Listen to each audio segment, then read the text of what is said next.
How to repot flowers. Ang gawin guys ay maglagay ka ng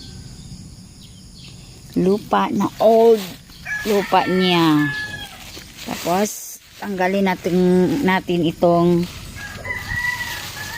bulaklak at lagyan natin ng matabang lupa.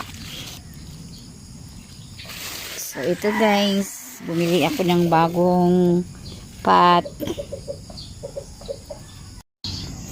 So tatanggalin natin siya galing sa kanyang old pot para i-repot na naman natin. Kasi ano na siya guys, so hindi na siya mataba.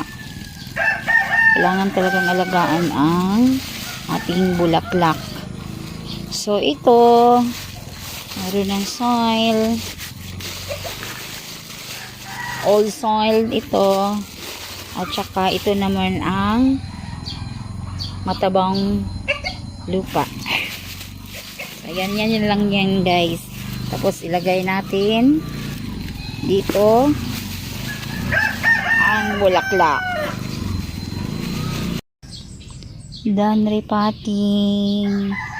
Dami pang dapat i-repot. Share ko lang po ng pot. Ayan. Mga simpleng bulaklak ang ito. Mga aglonema.